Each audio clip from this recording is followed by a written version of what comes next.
కాకినాడ భానుగుడి వర్తక సంఘం ఆధ్వర్యంలో గణపతి నవరాత్రి మహోత్సవాలు ఘనంగా నిర్వహిస్తున్నారు. ఉత్సవాలు ముగింపును పురస్కరించుకుని ఉత్సవ పందిరి వద్ద భారీ ఎత్తున అన్నప్రసాద వితరణ కార్యక్రమాన్ని చేపట్టారు. కాకినాడలో ఎంతో దాతృత్వం కలిగిన ప్రవీణ్ చక్రవర్తి కాకినాడ పరిసర ప్రాంతాల్లో గణపతి పందిర్ల నిర్వాహకులకు అన్నదాన నిమిత్తం పెద్ద ఎత్తున రైస్ బ్యాగ్స్ పంపిణీ కార్యక్రమాన్ని చేపట్టారు. కాకినాడ భానుగుడి ఉత్సవ పందిరికి ప్రవీణ్ చక్రవర్తి ఫౌండేషన్ చైర్మన్ ప్రవీణ్ చక్రవర్తి విచ్చేసి అన్నదాన కార్యక్రమానికి బియ్యం అందించారు. ఉత్సవ కమిటీ ఆధ్వర్యంలో ఏర్పాటు చేసిన భారీ అన్నదాన కార్యక్రమాన్ని బీజేపీ నగర కన్వీనర్ గట్టి సత్యనారాయణ ఉత్సవ కమిటీ సభ్యులు పూజా కార్యక్రమం నిర్వహించి ప్రారంభించారు.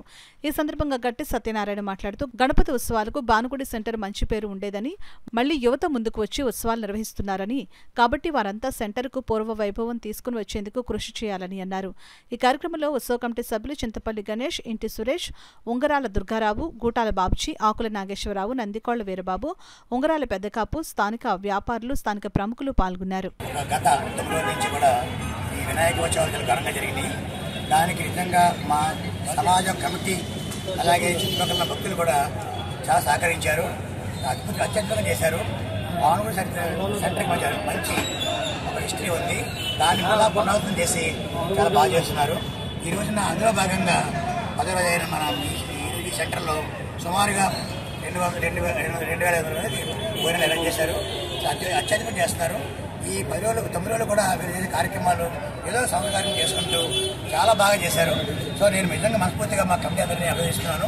ఇదే విధంగా రానున్న కాలంలో కూడా ఈ హిస్టరీని ఇంకా పునరావృతం చేసుకుంటూ మన కాకినాడ భవన్ సెంటర్కి ఈ ఫేమస్ చేస్తారని మా కమిటీ వాళ్ళు నేను మనకు కోరుకుంటూ, నా సహసాగర్ ఎప్పుడు వాళ్ళు ఉంటాయని, అలాగే మాకు ఈ కార్యక్రమానికి సాగించిన భక్తులందరికీ పేరుపై మా నమస్కారాలు. అలాగే ఈ కాకినాడ ఈ పోలీసు వాళ్ళు కూడా మాకు సహకరించారు. అంటే ఈరోజు సరదారి కార్యక్రమంలో నాకు కూడా ఇబ్బంది వస్తున్న వాళ్ళందరూ కూడా మా సహకరించి దీన్ని సక్రమం చేస్తారు, సహకరిస్తున్నారు. వాళ్ళకి కూడా ధన్యవాదాలు.